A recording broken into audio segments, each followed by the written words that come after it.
Welcome to Adhira Chemistry classes. दोस्तों, अधीरा chemistry class में आपका स्वागत है। जो लेसन चल रहा है इस क्लासेज का, उसका नाम है इलेक्ट्रोकेमिस्ट्री और यह फिज़िकल केमिस्ट्री की एनसीईआरटी की जो सेकेंड यूनिट है उसका यह थर्ड लेसन है। इस लेसन में जो सारे वीडियो आए हुए हैं उस वीडियो को ध्यान से देखिए और इस लेसन को समझने के लिए सबसे अच्छा है कि हर वीडियो को सिस्टमेटिक देखिए और वीडियो को देखने के बाद तब अगला वीडियो आपको समझ में आएगा। आज जो हमारा टॉपिक है, हम जिस पे फोकस करने जा रहे हैं, वह है इलेक्ट्रोकेमिकल सीरीज़। यह बहुत ही एडवांस, बहुत ही इम्पॉर्टेंट टॉपिक है। इस पे सवाल तो बनना अनिवार्य है। एक सवाल किसी भी दुनिया, किसी कंपटीशन में जहाँ पे केमिस्ट्री पूछी जाती है, इससे एक सवाल आएंगे और यह सवाल को आप पक्का इसका रिस्पांस देंगे, इसको हल कर लेंगे अगर आप इसके बेसिक कॉन्सेप्ट को आप जान जाएंगे। तो आज हम जो है इलेक्ट्रोकेमिकल सीरीज क्या होती है उसको समझेंगे और उसका क्या इम्पॉर्टेंट नेचर होगा उसको समझते हैं और इलेक्ट्रोकेमिकल सीरीज का एप्लीकेशन क्या क्या है, हम कैसे भी किसी भी सेल में इसको अप्लाई करेंगे और अप्लाई करके कैसे ये जानेंगे कि सेल के रिएक्शन होने की संभावना है कि नहीं है, कोई मेटल किसी दूसरे मेटल को अलग हटा सकता है कि नहीं हटा सकता है, कोई मेटल किसी भी एसिडिक सॉल्यूशन में जाने पर हाइड्रोजन गैस को बाहर कर सकता है कि नहीं कर सकता है। इन सारी बातों को इसमें समझेंगे, हर बात का अध्ययन करेंगे। आप वीडियो को ध्यान से देखिए और देखने के साथ साथ जो अधीरा केमिस्ट्री क्लासेज है उसको आप सब्सक्राइब कीजिए।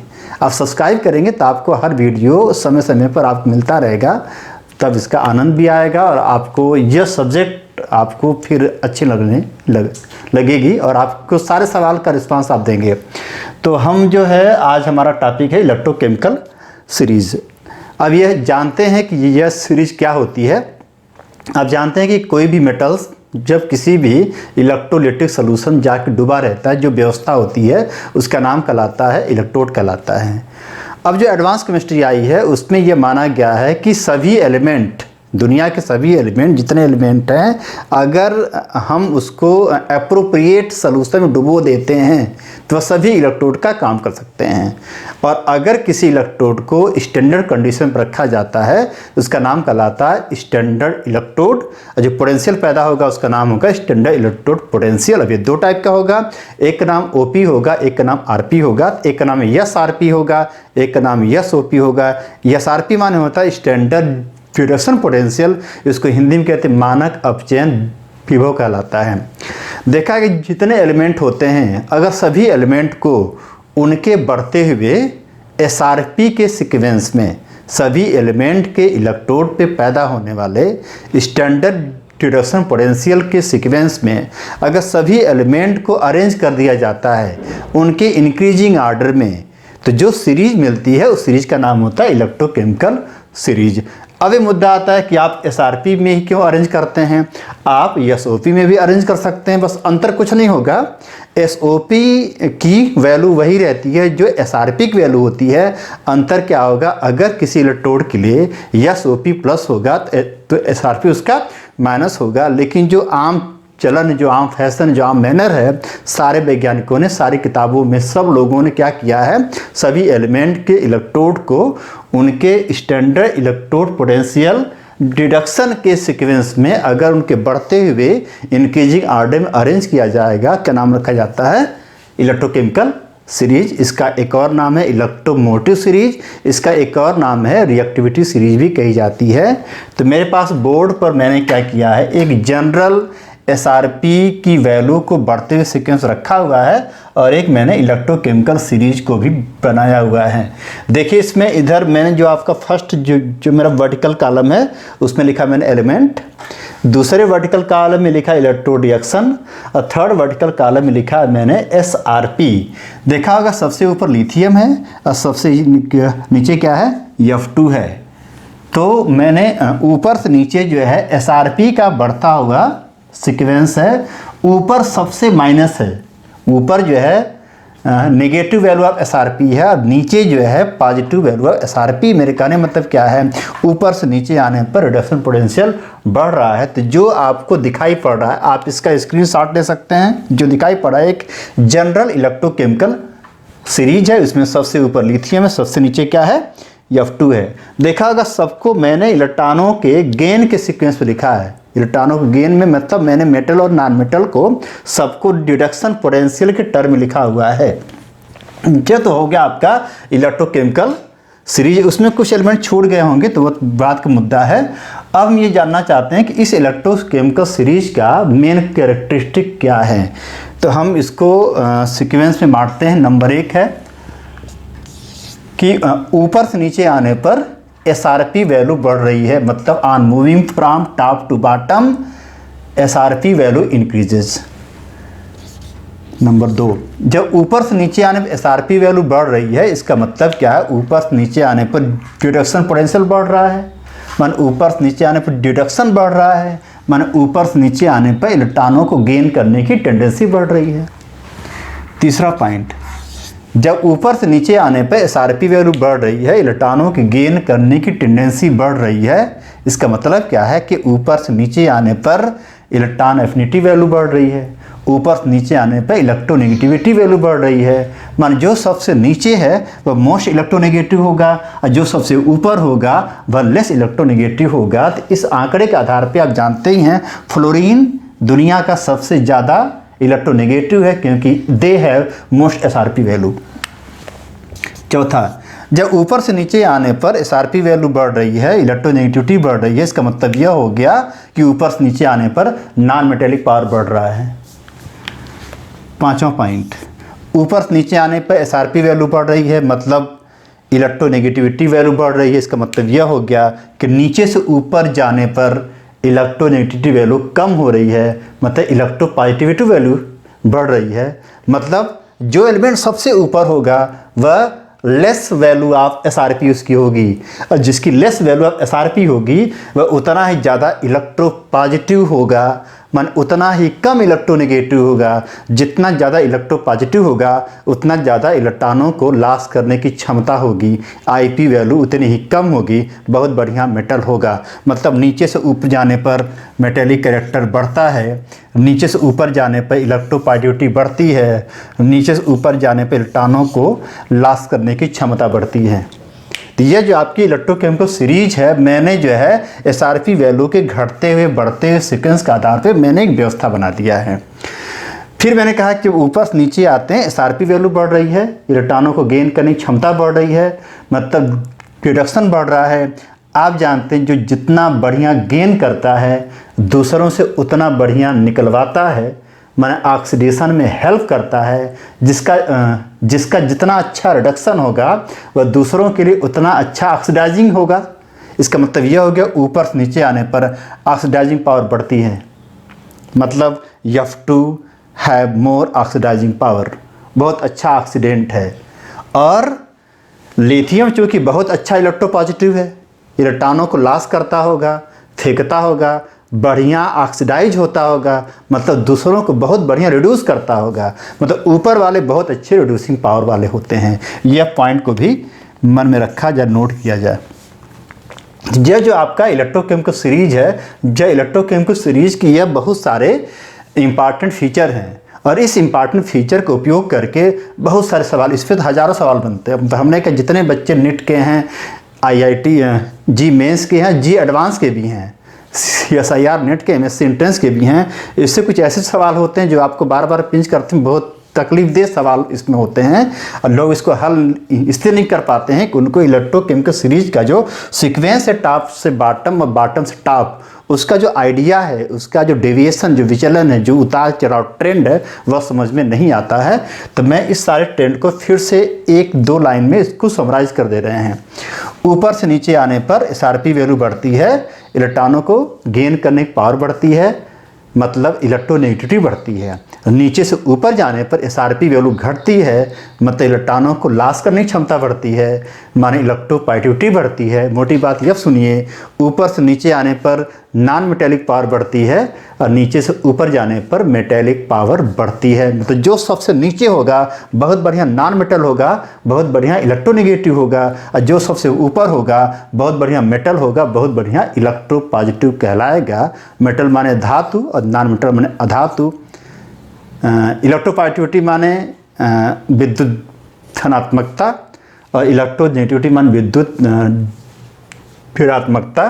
तो इलेक्ट्रोकेमिकल सीरीज का यह पूरा आपका हो गया डिस्कशन। अब मैं इलेक्ट्रोकेमिकल सीरीज का एप्लीकेशन बताऊंगा।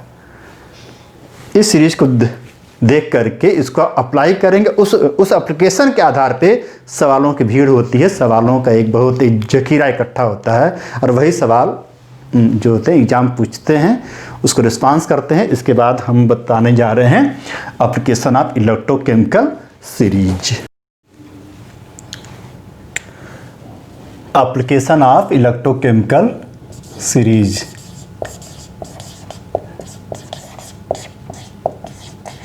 इलेक्ट्रोकेमिकल सीरीज का एप्लीकेशन, इसका अनुप्रयोग, ये बहुत ही इम्पॉर्टेंट हेडिंग है और बहुत सारे सवाल इससे आपको मिलेंगे। एक सवाल, दो सवाल तो पक्का निश्चित है कि इसके एप्लीकेशन मिलेंगे।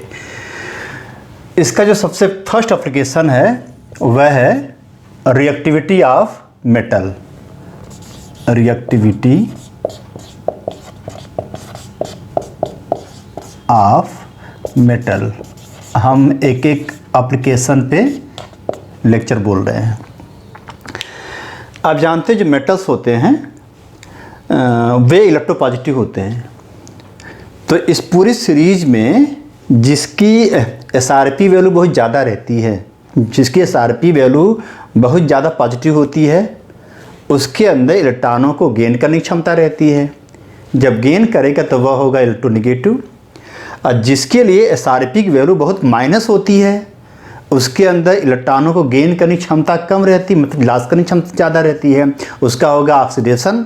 जितना अच्छा ऑक्सीडेशन होगा उतना ज़्यादा उस मेटल की इलेक्ट्रोपॉजिटिविटी होगी, और जितना ज़्यादा मेटल इलेक्ट्रॉनों को लॉस करता है उतना ही ज़्यादा उसकी रिएक्टिविटी मानी जाती है।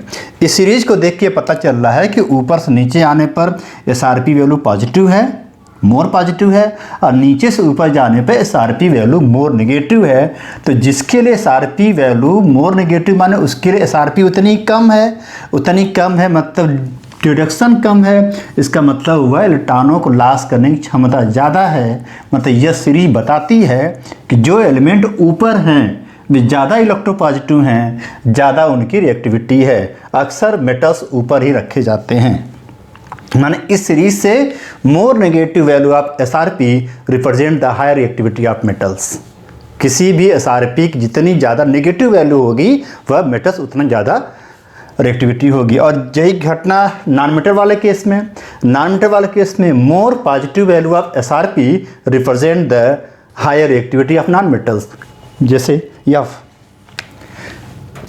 दूसरा एप्लीकेशन जो है कि किसी सेल के फिजिबल होने की संभावना है कि नहीं, मतलब feasibility of FAI, FAE, SI, BI, LIT, feasibility of cell reaction, इस बातचीत हो जाए। आप जानते हैं सेल में दो चीज़ होती है, एक का नाम एनोड होगा, एक का नाम कैथोड होगा। एनोड कैथोड को जोड़ने पर सेल का पोटेंशियल पैदा होता है। उसके लिए फार्मूला होता है E cell is equal to E naught cathode minus E naught anode. अब इसकी वैल्यू आप इससे निकाल लेंगे, इसकी वैल्यू निकल जाएगी। अब ये कैसे पता चलेगा कि वह सेल काम कर रहा है कि नहीं काम कर रहा है? तो हमें किसी बैटरी से तो ई सेल तो निकल गया। तो आप जानते हैं कि जो ई सेल और फ्री एनर्जी के बीच में एक रिलेशन है, वह है क्या? Minus delta G equal to NFE naught. इस फार्मूले को देखिए ध्यान से। N जो है नंबर ऑफ इलेक्ट्रॉन लॉस और बार गेन है, F फैराडे है, E naught is the standard potential of cell, जो इससे आप निकाल लेंगे। तो अगर E नॉट की वैल्यू पॉजिटिव आएगी तो इसकी वैल्यू होगी नेगेटिव। आप जानते हैं किसी भी सिस्टम की फ्री एनर्जी चेंज की वैल्यू नेगेटिव होना उस सिस्टम के रिएक्शन के स्पॉन्टेनियस होने की शर्त है। तो अगर किसी भी सेल का या सिस्टम का फ्री एनर्जी चेंज की वैल्यू नेगेटिव है तो उस सिस्टम में वर्क डन होगा, स्पॉन्टेनियस होगा, और वर्क डन वाली सभी स्पॉन्टेनियस रिएक्शन फिजिबल होती है। मतलब इन दोनों की वैल्यू इससे निकालेंगे, फिर किसी भी सेल का इस E0 निकाल लेंगे, E0 की वैल्यू पॉजिटिव, तो रिएक्शन होने की संभावना है। ये आपका हो गया दूसरा एप्लीकेशन। तो नंबर 1 क्या था, रिएक्टिविटी ऑफ मेटल्स। नंबर 2 है फिजिबिलिटी ऑफ सेल रिएक्शन। आप इसको लिख सकते हैं, इसको नोट डाउन कर सकते हैं, स्क्रीनशॉट ले सकते हैं। अब इसके बाद आता है थर्ड एप्लीकेशन। थर्ड हम इसको मिटा दे रहे हैं। थर्ड एप्लीकेशन, थर्ड एप्लीकेशन भी बहुत ज़्यादा इम्पॉर्टेंट है।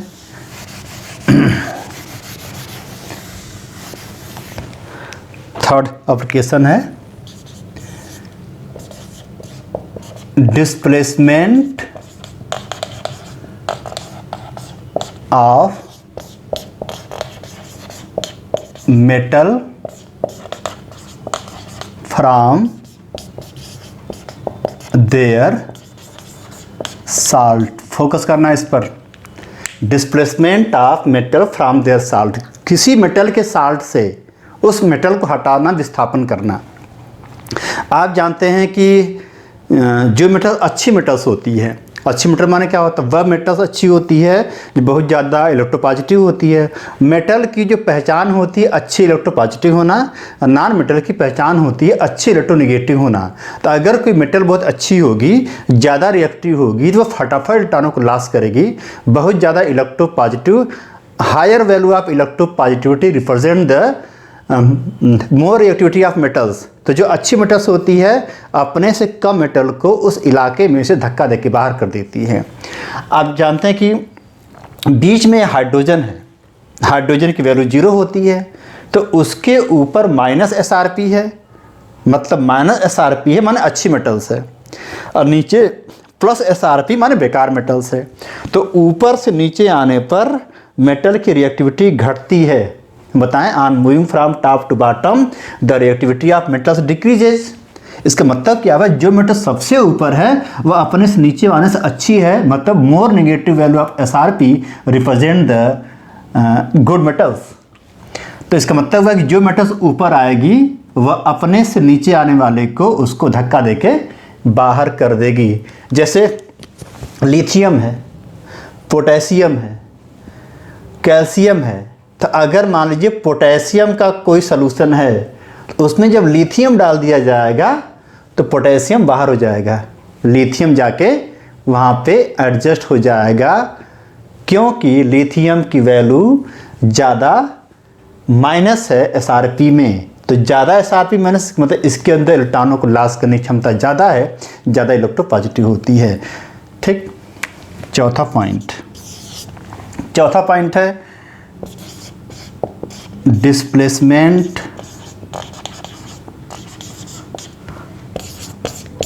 ऑफ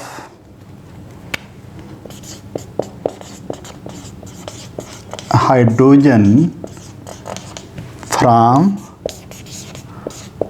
देयर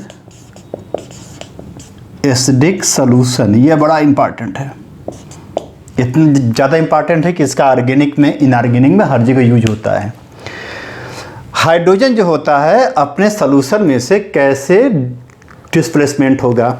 देखिए, इस इलेक्ट्रोकेमिकल सीरीज में हाइड्रोजन का यह स्थान है 0 है, मतलब इसके ऊपर जो भी लोग आ रहे हैं सब जो है इससे कम SRP वाले, माइनस में तो कम होता है, 0 से कम माइनस होगा, और जो इसके नीचे वाले हैं उससे ज़्यादा SRP वाले हैं, मतलब जो नीचे वाले हैं ज़्यादा इलेक्ट्रोनेगेटिव हुए और ऊपर वाले इससे ज़्यादा इलेक्ट्रोपॉजिटिव हुए।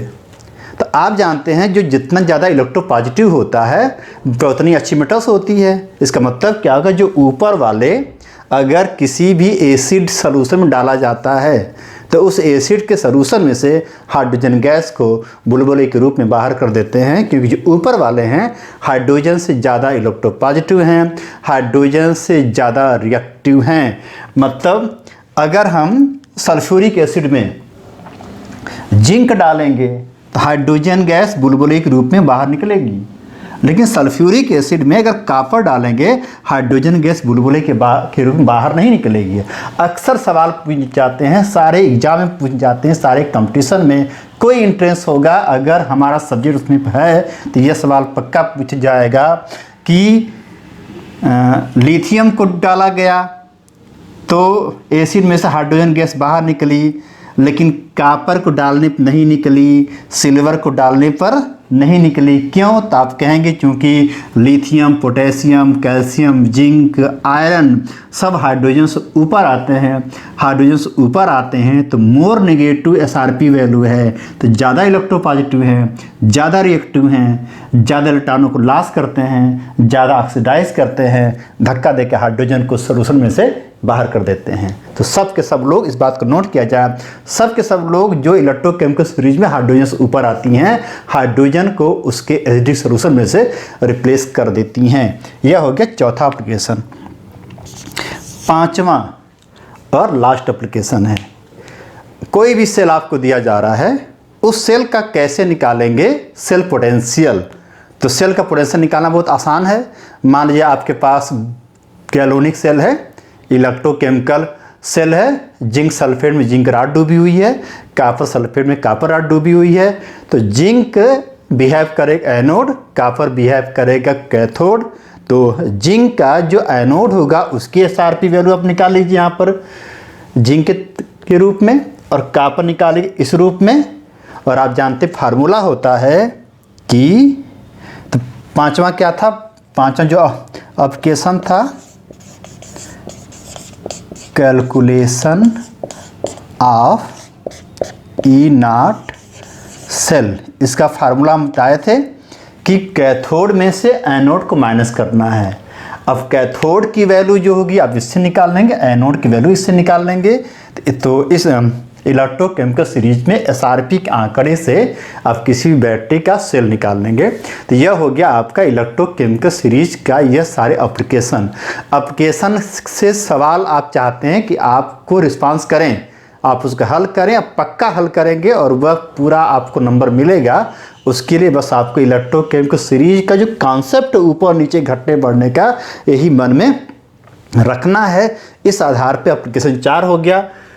चारों एप्लीकेशन, नंबर 1 था कि रिएक्टिविटी ऑफ एलिमेंट, नंबर 2 था feasibility of cell reaction, number 3 था साल्ट में से मेटल को बाहर करना, चौथा था सोल्यूशन एसिडिक सोल्यूशन में से हाइड्रोजन को बाहर करना, और पांचवा था कैलकुलेशन ऑफ सेल। एक एक करके आप हेडिंग वाइज इसको लिख सकते हैं। Number 1 reactivity of metals, number 2 feasibility of cell reaction, number 3 displacement of metal from their salt, चौथा है displacement of hydrogen from the acidic solution, और चौथा calculation of E naught cell.